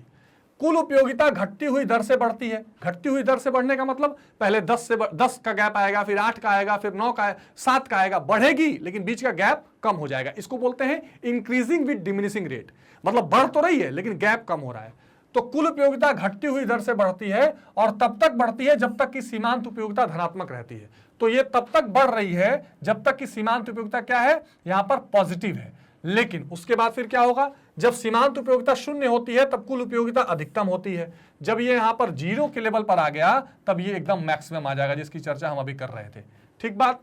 जब सीमांत उपयोगिता ऋणात्मक हो जाती है तो कुल उपयोगिता घटने लगती है, बिल्कुल ठीक बात है। तो जैसे ही सीमांत उपयोगिता निगेटिव होती है, जैसे ही आपका पेट भरने के बाद भी आप यूज करते हैं, उसका उपभोग कर रहे हैं, तो ये तुरंत फिर निगेटिव होना स्टार्ट हो जाती है, ठीक है। ये संबंध हमने डिटेल में देखा है, इसमें तो कोई डाउट होना नहीं चाहिए, ठीक है। अब एक सीमांत उपयोगिता विश्लेषण का महत्व देख लेते हैं कि भाई सीमांत उपयोगिता का एनालिसिस इतना इंपॉर्टेंट क्यों है, जरूरी क्यों है। तो अर्थशास्त्र के प्रत्येक क्षेत्र में सीमांत उपयोगिता विश्लेषण महत्वपूर्ण स्थान रखता है। सीमांत उपयोगिता विश्लेषण का विभिन्न क्षेत्र में क्यों महत्व है, देख लीजिए। उपभोग के सभी नियम सीमांत उपयोगिता के विश्लेषण पर आधारित हैं। जिन भी चीजों का आप कंजम्पशन करेंगे, जिन भी चीजों का आप उपभोग करेंगे, वहां सीमांत उपयोगिता एक बड़ी महत्वपूर्ण बात रहती है, क्योंकि वो ये आपको बताती है कि आखिर जब आप एडिशनल उपभोग कर रहे हैं, एक अतिरिक्त इकाई का जब आप उपभोग कर रहे हैं, तो आपको कितना एक्स्ट्रा और यूटिलिटी उससे मिल रही है, ये आप उससे ही बता सकते हैं। So it give you the clear analysis कि भाई आप जब एक्स्ट्रा किसी चीज का उपभोग करते हैं तो यूटिलिटी में कितने की वृद्धि हो रही है, ये आप सीमांत उपयोगिता से ही बता सकते हैं। उपभोग के सभी नियम सीमांत उपयोगिता के विश्लेषण पर हैं। जैसे उपभोग क्षेत्र के जो सभी प्रमुख नियम हैं, सीमांत उपयोगिता का हास नियम, मांग का नियम, है ना, इसके अलावा उपभोक्ता की बचत इत्यादि, ये सब सीमांत उपयोगिता पर ही आधारित हैं, तो इंपॉर्टेंट है। सीमांत उपयोगिता मूल्य को निर्धारित करने वाला महत्वपूर्ण तत्व है। तो एक उपभोक्ता किसी वस्तु के लिए कितनी कीमत देगा, ये डिपेंड करता है कि उसके लिए सीमांत उपयोगिता वो कितनी इस्तेमाल कर रहा है। उपभोक्ता कोई वस्तु खरीदता है जब तक कि वस्तु की सीमांत उपयोगिता घटकर उसके दी जाने वाली कीमत के बराबर नहीं होती।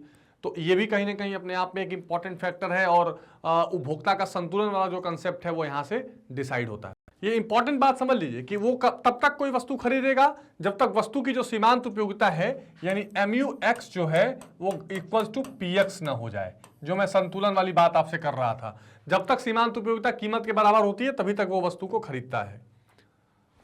वितरण के क्षेत्र में सीमांत उपयोगिता विश्लेषण का विशेष महत्व है। सीमांत उत्पादकता सिद्धांत के अनुसार उत्पत्ति के प्रत्येक साधन को मिलने वाला पारितोषण उसकी सीमांत उत्पादकता के बराबर होता है और साधन की सीमांत उत्पादकता उत्पादक के लिए उसकी सीमांत उपयोगिता को बतलाती है। बिल्कुल ठीक बात, एकदम जेन्युइन स्टेटमेंट, इसमें कोई दिक्कत नहीं है। यानी कोई भी व्यक्ति कोई भी साधन कितना उत्पादक है ये डिपेंड करेगा कि वितरण के क्षेत्र में, जिसको कह सकते हैं ना कि भाई जब तक किसी वस्तु की सीमांत उत्पादकता आपको यूजफुल लगेगी तभी तक आप उसको खरीदेंगे, तभी तक आप इसको इस्तेमाल करेंगे। राजस्व के क्षेत्र में तो सीमांत उपयोगिता विश्लेषण राजस्व के प्रत्येक क्षेत्र जैसे सार्वजनिक व्यय, सार्वजनिक आय, इन सब में महत्वपूर्ण विशेष रखता है। तो कि एक पैसा और एक्स्ट्रा खर्च करेंगे तो कितना असेट बन सकता है। अब आते हैं एक इंपॉर्टेंट पॉइंट की तरफ कि उपयोगिता का ह्रास नियम यानी लॉ ऑफ डिमिनिशिंग यूटिलिटी क्या है। यानी कैसे मैंने आपको बताया था ना कि उपभोक्ता संतुलन जो है वो कैसे नीचे आता है, कैसे जो उत्पादकता है उसका ह्रास होता रहता है और जितना जितना आप कोई प्रोडक्ट यूज करेंगे उतना क्या होगा, आपकी उपयोगिता नीचे आती चली जाएगी। तो अब ये एक इंपॉर्टेंट बात ध्यान में रखने की है कि किसी मनुष्य के पास किसी वस्तु की मात्रा में वृद्धि होने से जो उसे अतिरिक्त लाभ प्राप्त होता है, अन्य बातें समान रहने पर वह वस्तु की मात्रा में होने वाली प्रत्येक वृद्धि के साथ घटता चला जाता है। तो ये बहुत इंपॉर्टेंट बात है कि आप जितना भी किसी वस्तु को प्राप्त करते हैं, जितनी भी वस्तुएं आपको मिलती हैं, तो जैसे जैसे आपको वो वस्तु मिलती जाएगी आपकी सीमांत उपयोगिता घटती चली जाएगी, सीमांत उपयोगिता कम होती चली जाएगी। जैसे मैं आपको बता रहा था ना कि किसी वस्तु का आप इस्तेमाल करिए, लेट सपोज आपने 1 यूनिट कोई यूज किया, 2 यूनिट यूज किया, 3 यूनिट यूज किया, तो अब आप क्या देख रहे हैं, कुल उपयोगिता तो बढ़ रही है, लेकिन ये 10 था, गैप 8 हुआ, फिर एक्स्ट्रा आपको मिला केवल 3, हो सकता है यहाँ चौथे पे आए तो आपको क्या मिल जाए, अच्छा ये 18 से मान लीजिए 21 कर लीजिए और फिर ये 22 कर लीजिए, तो ये 2। यानी कोई चीज आप इस्तेमाल करते जाते हैं तो कुल उपयोगिता तो बढ़ती है, लेकिन इससे में जो अतिरिक्त इकाई में आपको उपयोगिता जो मिल रही है वो धीरे धीरे कम होती चली जाएगी। तो ये एक इंपॉर्टेंट बात है जिसे हमेशा ध्यान में रखना है कि जो भी वस्तु आपको प्राप्त होती है उसकी मात्रा में जैसे जैसे वृद्धि होती है वैसे वैसे आपका जो सीमांत उपयोगिता है वो घटती जाती है। दोबारा ध्यान से पढ़िए, उपयोगिता का ह्रास नियम क्या है, या इसे सीमांत उपयोगिता का भी ह्रास नियम कहते हैं।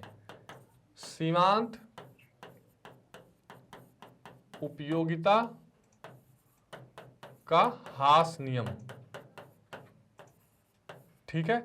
क्या होती है, किसी मनुष्य के पास किसी वस्तु की मात्रा में वृद्धि होने से जो उसे अतिरिक्त लाभ मिलता है यानी जो एक्स्ट्रा बेनिफिट मिलता है, अन्य बातें समान रहने पर वह वस्तु की मात्रा में होने वाली प्रत्येक वृद्धि के साथ घटता जाता है। जैसे जैसे वस्तु की मात्रा बढ़ेगी वो क्या हो जाएगा, कम होता चला जाएगा, कम उसकी जो उपयोगिता है वो धीरे धीरे कम होती जाएगी।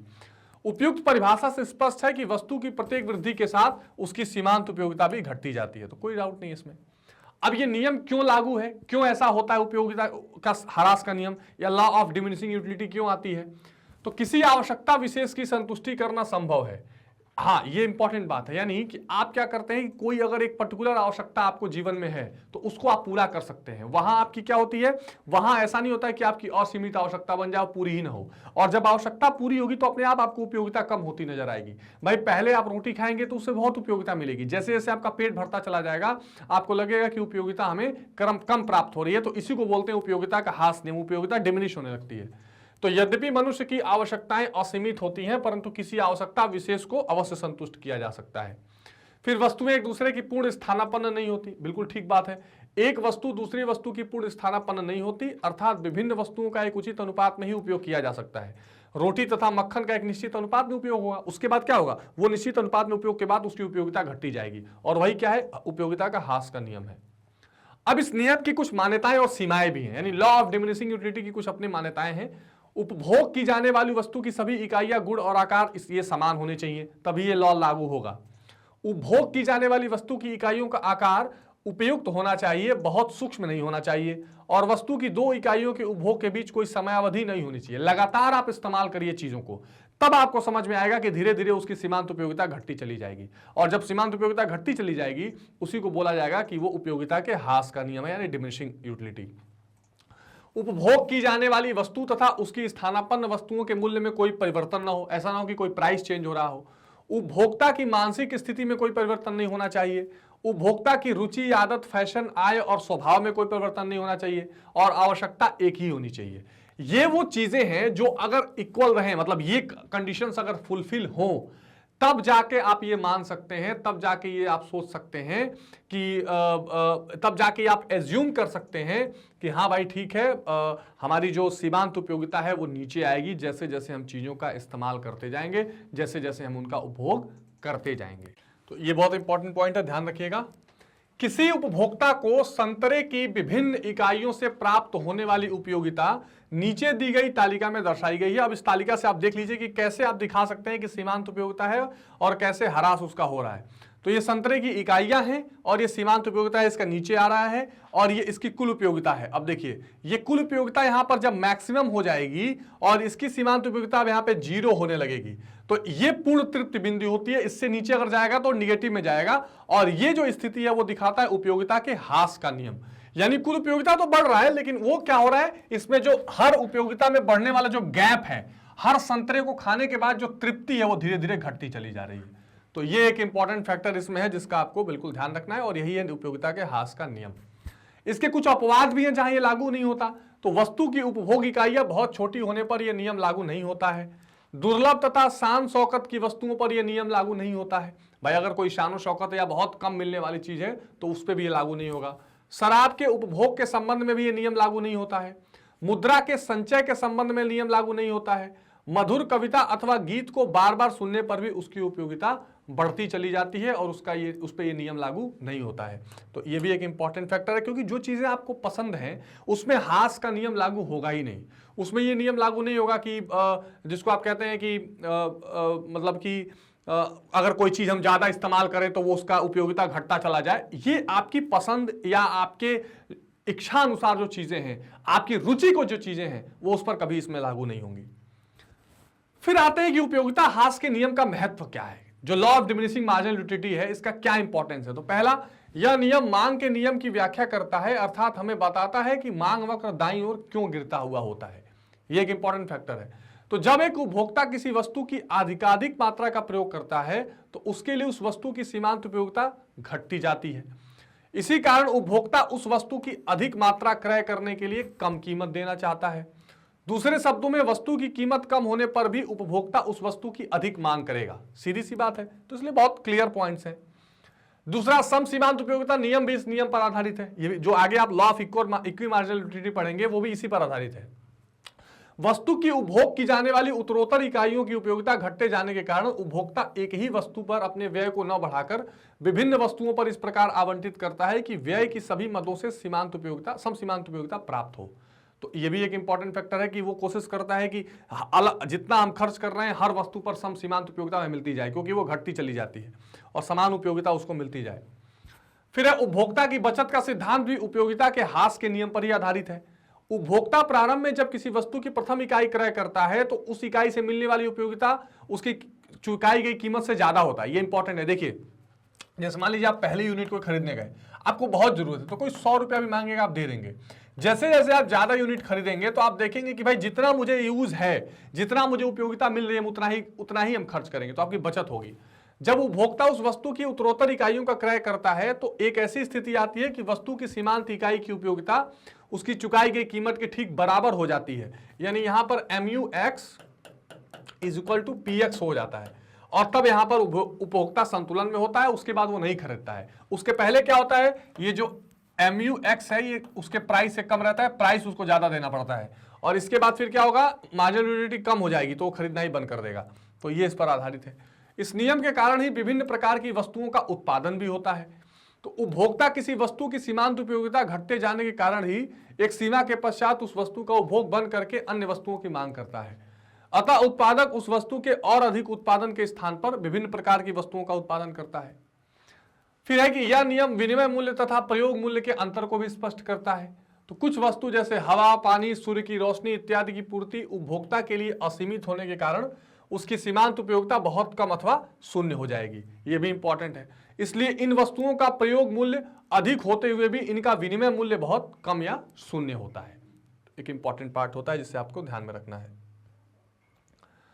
अब आते हैं एक बहुत इंपॉर्टेंट पॉइंट की तरफ, और वो पॉइंट है उपभोक्ता संतुलन का, यानी कि कंज्यूमर्स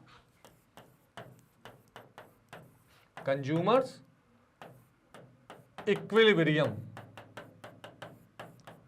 अच्छा, कंज्यूमर्स इक्विलिब्रियम का मतलब क्या है? देखिए, हमने शुरू में ही डिस्कस किया था कि जो उपभोक्ता है उसकी आय क्या है? सीमित है। साधन क्या है? सीमित है। और उसकी जो आवश्यकताएं हैं वो असीमित है। उसके बाद उसके साधन का एक बड़ा पार्ट होता है व्यय की, व्यय मतलब कि धन, आय। अब आय उसकी सीमित है, लेकिन उसको क्या करना है? कई जगह व्यय करना है, क्योंकि साधन के तो कई उपयोग होते हैं। अब जब कई जगह व्यय करना है, कई वस्तुओं का उपभोग करना है, तो उसको जब वो अपने आय को इस प्रकार खर्च करे कि उसको अधिक से अधिक संतुष्टि प्राप्त हो, मैक्सिमम सेटिस्फेक्शन प्राप्त हो रहा हो, तब वो संतुलन की स्थिति में होगा। और मैंने आपको पहले भी डिस्कस किया कि संतुलन की स्थिति में होने के लिए 2-3 क्राइटेरिया हैं, ठीक है? उस क्राइटेरिया को ध्यान में रख के चलना है कि एक तो उपभोक्ता संतुलन की जब आप बात करेंगे, जब भी आप उपभोक्ता संतुलन की बात करेंगे तो यहां पर आपको बात करना है अधिकतम संतुष्टि की। अधिकतम संतुष्टि, मैक्सिमम सेटिस्फेक्शन। आ गई बात समझ में? अच्छा, यहां पर 2 केसेस होंगे। एक होगा यहां पर एक वस्तु की स्थिति, और दूसरा हो सकता है 2 वस्तु की स्थिति।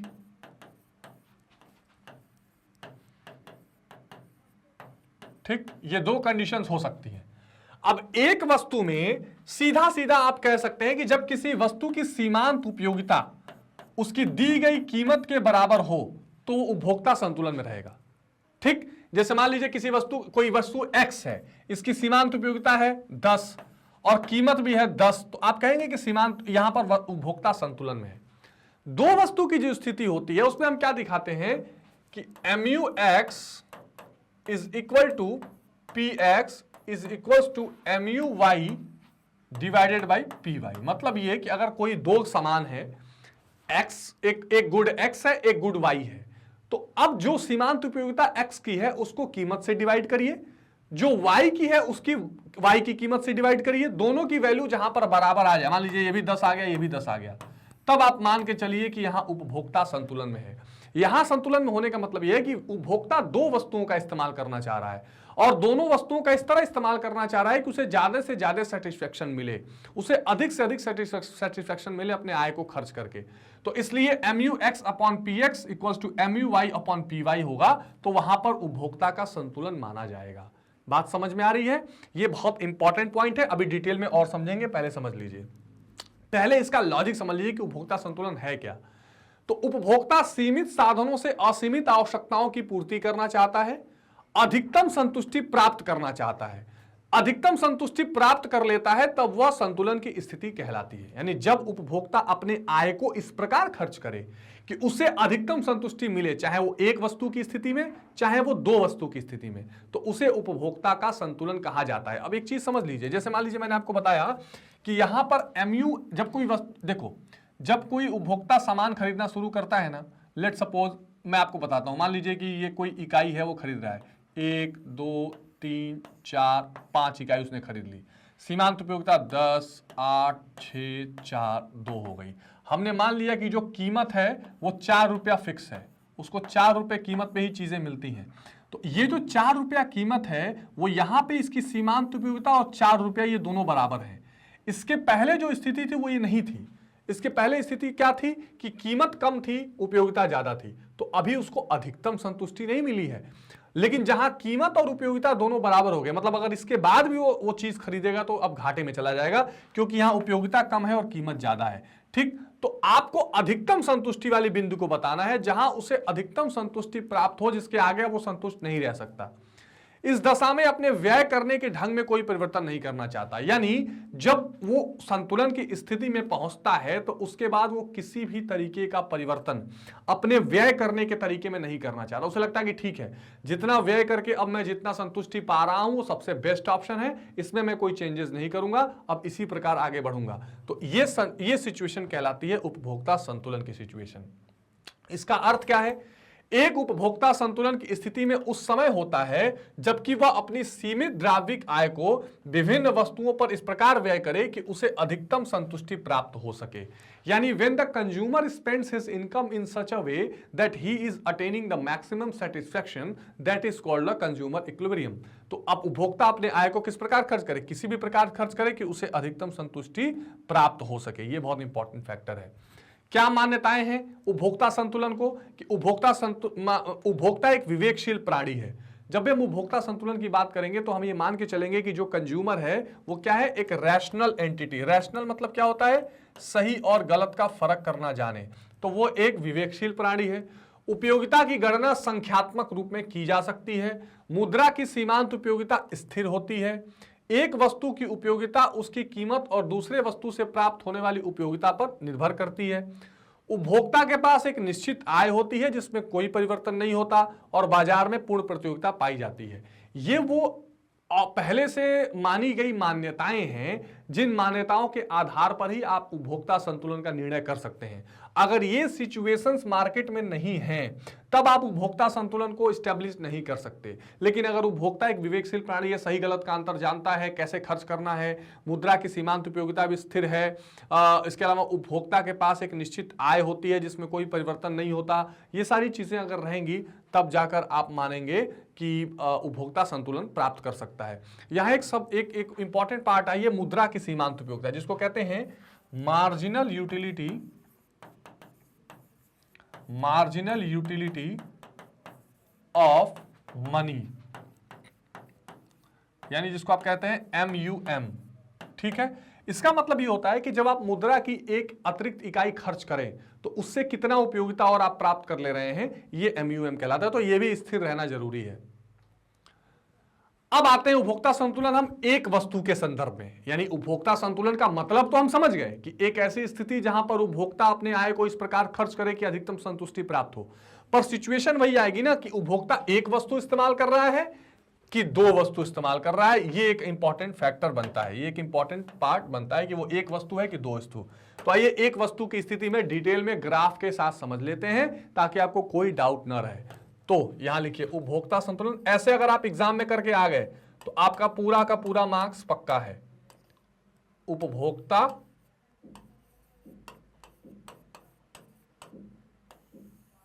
संतुलन, ठीक, एक वस्तु की स्थिति में।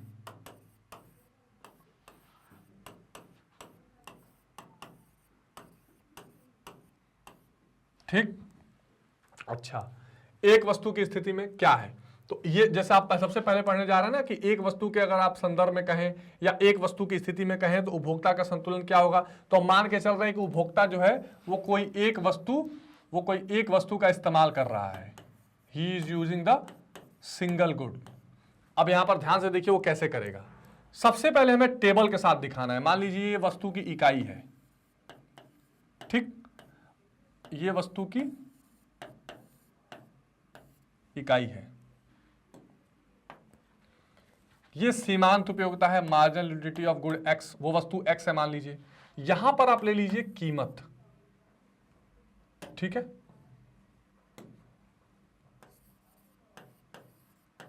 अच्छा, प्राइस, इकाई ले। अब सीमांत उपयोगिता लिख लीजिए 10, 8, 6, 4, 2, 0, -2। सीमांत उपयोगिता घटती है, आपको पता है, टेबल ऐसा बना सकते हैं आप।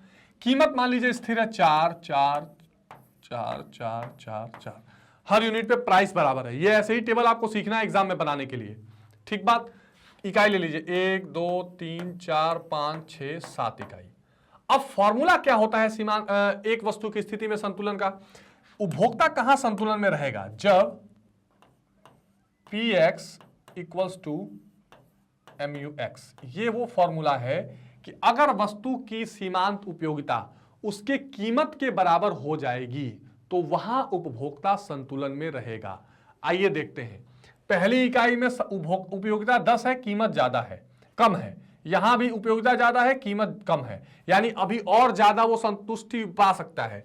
यहां भी संतुलन उपयोगिता कम है, ज्यादा है, कीमत कम है। लेकिन यहां क्या है, यहां सीमांत उपयोगिता और कीमत दोनों बराबर है, यानी ये भी कीमत भी 4 है, सीमांत उपयोगिता भी 4 है। यानी जब उपभोक्ता चौथी यूनिट का कंजम्पशन करेगा तो उसकी कीमत और सीमांत उपयोगिता दोनों बराबर पाएगा और उपभोक्ता यहां क्या होगा, यहां पे चौथी इकाई का उपभोग करके संतुलन की स्थिति प्राप्त करेगा, जिसको आप इक्विलिब्रियम कहते हैं। इसके पहले की कंडीशन क्या है, यहां से यहां तक की कंडीशन क्या है, यहां से यहां तक की कंडीशन है कि mu is greater than price, MUX is greater than PX। और यहां से यहां तक की कंडीशन क्या है, MUX is less then price. ठीक, यानी यहां पर कीमत ज्यादा दे रहा है, उपयोगिता कम है। यहां कीमत कम है, उपयोगिता ज्यादा है, और ज्यादा ले सकता है उपयोगिता, तो यहां तक वो आया है। इसके बाद अब उपयोगिता कम हो जाएगी, यानी चौथे इकाई का उपभोग करके वो मैक्सिमम सेटिस्फेक्शन या उपभोक्ता संतुलन की स्थिति में रहेगा और यहां केवल एक गुण X है। अब यही चीज आपको यहां पे ग्राफ पे दिखानी पड़ेगी, ये सबसे इंपॉर्टेंट काम है। तो आइए इसका ग्राफ बनाते हैं। ठीक बात, ये क्योंकि सीमांत उपयोगिता माइनस तक गई है, ठीक है, तो हमें नीचे माइनस तक भी ले जाना पड़ेगा 0 के बाद। तो यहां ले लीजिए आप MU और प्राइस PX दोनों इस X Y अक्षांश पे ले लीजिए और X अक्षांश पे आप ले लीजिए इकाई, यूनिट। ठीक, तो शुरू करिए यहां से -2, ठीक, यहां 0, यहां 2, 4, 6, 8, 10, ये ले लिया। अब आइए खींचते हैं इसमें। तो पहली इकाई पर सीमांत उपयोगिता 10 है। अच्छा, यहां इकाई ले लीजिए 1, 2, 3, 4, 5, 6, 7। ठीक बात, हमने ले लिया। पहले कीमत खींच लेते हैं। कीमत कितना है, हर इकाई पे 4 है, तो 1 पे भी 4, 2 पे भी 4, 3 पे भी 4, 4 पे भी 4, 5 पे भी 4, 6 पे भी 4, 7 पे भी 4। एक तरह से ये क्या है, बिल्कुल सीधी रेखा है। तो आप इसको कीमत वाली रेखा ऐसे खींच सकते हैं। ठीक है, कीमत वाली रेखा आप ऐसे खींच सकते हैं। ये हो गया आपका प्राइस PX, ठीक है, प्राइस वाली रेखा। अब ये पहले पे 10 है, दूसरे पे 8 है, तीसरे पे 6 है, चौथे पे 4 है, पांचवें पे 2 है, छठे पे 0 है, सातवें पे -2 है। अब इसको बना लीजिए आप। ये क्या है, MUX, सीमांत उपयोगिता X की। समझ में आ रही बात, ये सीमांत उपयोगिता है, ये कीमत है। इन दोनों ने एक दूसरे को यहां कहां काटा, E बिंदु पे। ये है संतुलन बिंदु। ये मैं आपको करके सिखा रहा हूं ताकि आप समझ जाइए कि ग्राफ कैसे बनाते हैं, एग्जाम में आप कैसे बना सकते हैं। तो अगर एक वस्तु की स्थिति है तो उपभोक्ता संतुलन इस प्रकार प्राप्त करेगा। आप बहुत क्लियरली इसका स्क्रीनशॉट ले लीजिए, ये बहुत एग्जाम में आपको टेबल और ग्राफ दोनों काम आने वाला है। बहुत इत्मीनान से स्क्रीनशॉट ले लीजिए आप कि अगर ये टेबल आप बना के दिखाना चाहें, ये वाला तो MU वाला तो आप याद ही कर लीजिए कि निगेटिव में 2 तक जाना है, और इसी हिसाब से चाहे तो आप TU भी निकाल सकते हैं। ठीक है, इसकी प्रैक्टिस भी हम करेंगे। तो ये एक तो बहुत इंपॉर्टेंट पॉइंट है जिसको आप ध्यान में रखिएगा। तो अगर आप 4 इकाई का इस्तेमाल करते हैं और अगर आपकी सीमांत उपयोगिता और आपकी कीमत जहां बिंदु पर बराबर हो जाए, वो आपका क्या होता है, उपभोक्ता का संतुलन। 3 स्थितियां पाई जाती हैं। इस स्थिति में क्या है, PX is equal to MUX है, इसके नीचे वाली स्थिति में MUX is less than PX है, और इसके ऊपर क्या है, MUX यानी कि X की सीमांत उपयोगिता कीमत से ज्यादा है। तो ये कहानी है एक वस्तु की स्थिति में सीमांत उपयोगिता की, एक वस्तु की स्थिति में उपभोक्ता संतुलन की। तो किसी एक वस्तु के संदर्भ में उपभोक्ता का संतुलन वह है जिसमें उपभोक्ता अपने व्यय के ढंग में कोई परिवर्तन नहीं चाहता। यह निश्चित ही उपभोक्ता की अधिकतम संतुष्टि का बिंदु है ना। तो ये वाला जो बिंदु है वो अधिकतम संतुष्टि का बिंदु, ये जो आप देख रहे हैं ये अधिकतम संतुष्टि का बिंदु माना जाता है। ठीक, जहां उपभोक्ता को प्राप्त होने वाली वस्तु की सीमांत उपयोगिता उसके द्वारा किया जाने वाला जो त्याग या कीमत है उसके बराबर हो जाती है। तो कीमत के बराबर सीमांत उपयोगिता हो जाती है। इस प्रकार उपभोक्ता का साम्य बिंदु वह बिंदु है जिस पर उसकी वस्तु की सीमांत उपयोगिता और वस्तु की कीमत बराबर है, यानी MUX is equal to PX। यही मैं आपको बता रहा था। उपभोग की जाने वाली वस्तु की इकाइयां दो तत्वों पर निर्भर करती हैं। कोई चीज कितनी उपभोग की जाएगी ये दो चीजों पर निर्भर है, एक वस्तु की कीमत पे और वस्तु से जो सीमांत उपयोगिता प्राप्त हो रही है इस पर। तो ये बहुत क्लियर बात है, इसमें कोई डाउट नहीं है। संतुलन या साम्य बिंदु के निर्धारण के लिए उपभोक्ता वस्तु की कीमत और उसकी उपयोगिता की तुलना करता है। ठीक बात है, कितनी उसकी कीमत है और वस्तु कितनी है, इन दोनों का कंपैरिजन किया जाता है। वस्तु की कीमत को मुद्रा में और सीमांत उपयोगिता को यूटिल में व्यक्त किया जाता है। वस्तु का इतना इस्तेमाल, वस्तु की जो कीमत है वो रुपीज में दिखाया जाएगा, यानी जो आप ये टेबल देख रहे हैं ये कीमत जो है ये क्या है, ये रुपीज में है ना, और ये क्या है, यूटिल में है। ये सीमांत उपयोगिता यूटिल्स, ये यूनिट रखिए, 10 यूटिल, 4 यूटिल, 5 यूटिल।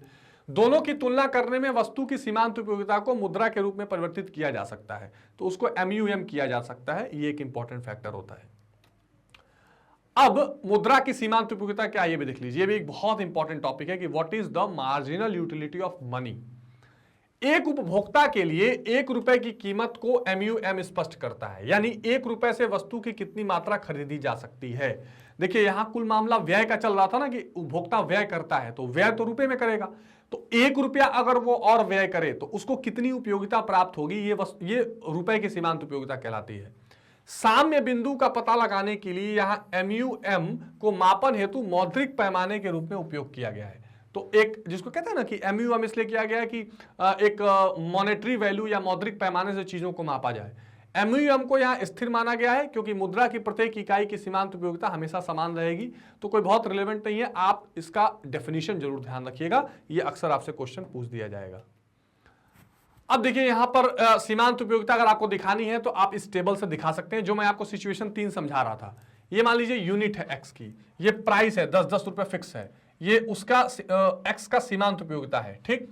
और ये क्या है, MUM, यानी 1 यूटिल इक्वल्स टू 1 रुपीज, यानी 18 डिवाइडेड बाई 1, 18, 15, ये मतलब कोई इसमें चेंज नहीं आएगा। आप जैसे देखेंगे, जैसे आप MUX है, सीमांत उपयोगिता है X की, वही MUM भी आ जाएगी। तो इसमें कोई चेंज नहीं होगा क्योंकि हम MUM को भी 1 रुपया मान रहे हैं, 1 यूटिल को 1 रुपये के बराबर मान रहे हैं, इसीलिए मैंने उस ग्राफ में इसको अलग से रखने की कोई बहुत जरूरत नहीं है।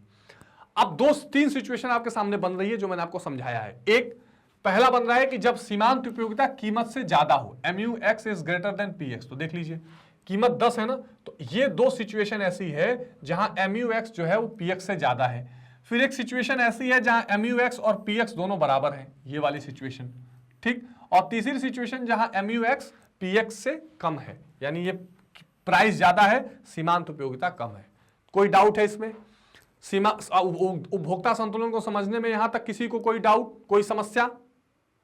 कोई समस्या नहीं है, चलिए ये चीजें क्लियर करके चलिएगा। अब संतुलन के अतिरिक्त इसमें 2 दशाएं और हो सकती हैं, वही 2 दशाएं, इन 2 दशाओं की बात हो रही है संतुलन के अतिरिक्त, उसको भी देख लीजिए। जब सीमांत उपयोगिता चुकाई गई कीमत से अधिक हो, पहली वाली दशा, इस स्थिति में चुकाई गई कीमत की तुलना में अधिक संतुष्टि मिल रही है तो उपभोक्ता को बचत भी होती है। वास्तव में चुकाई गई राशि की तुलना में वस्तु से प्राप्त होने वाली अतिरिक्त उपयोगिता उपभोक्ता की बचत कहलाती है। यानी उपभोक्ता क्या है, जितना खर्च कर रहा है उससे ज्यादा उसको पैसा मिल जा रहा है, इसलिए उपभोक्ता को यहां पर बचत या सेविंग मिलेगी।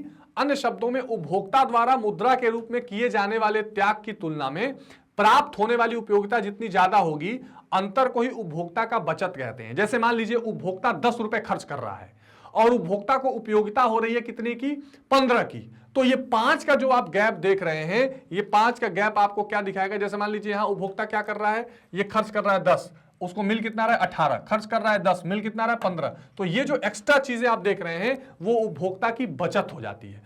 तो ये एक पहली सिचुएशन की बात है कि जब जो कीमत है उससे ज्यादा उपयोगिता मिले तो वो पहली सिचुएशन होती है और उसमें उपभोक्ता की बचत या सेविंग देखी जाती है। तो ये सब ध्यान रखने वाली बातें हैं जो आपको इंपॉर्टेंट रूप से समझनी पड़ेंगी। दूसरी सिचुएशन क्या बन सकती है कि जब सीमांत उपयोगिता चुकाई गई कीमत से कम हो, मतलब 3 बनेगी, एक में तो संतुलन ही होगा कि कीमत और सीमांत उपयोगिता बराबर हो। यहां दूसरी एक ये बन सकती है कि सीमांत उपयोगिता कम हो और आपकी कीमत ज्यादा हो।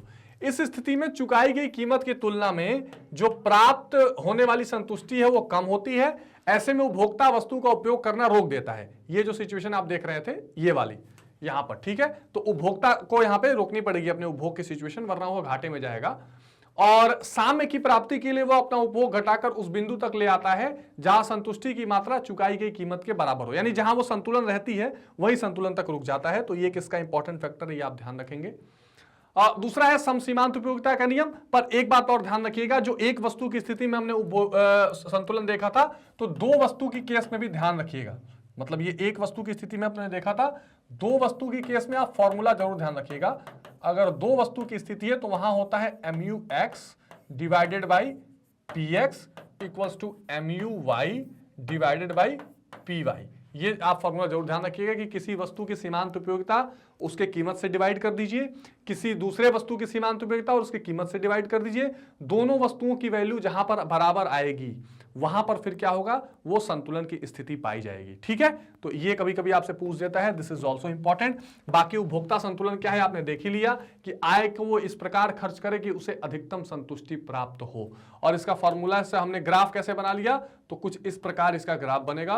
वो ग्राफ भी बना के मैंने आपको डिटेल में समझा दिया, आपने स्क्रीनशॉट तो ले लिया होगा, तो आप बिल्कुल निश्चिंत होकर फिर आगे बढ़ सकते हैं।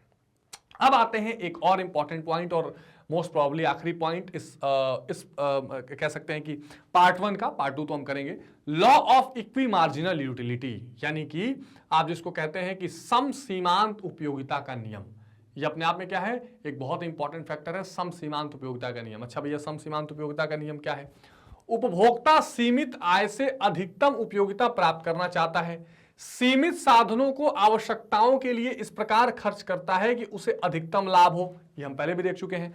सम सीमांत उपयोगिता का नियम उपभोक्ता के इसी समस्या के समाधान को प्रस्तुत करता है कि किस प्रकार आप ऐसी वस्तुओं पर इस प्रकार खर्च करना चाह रहे हैं कि आपको समान रूप से संतुष्टि मिलता रहे, उसका क्या तरीका आपके पास है।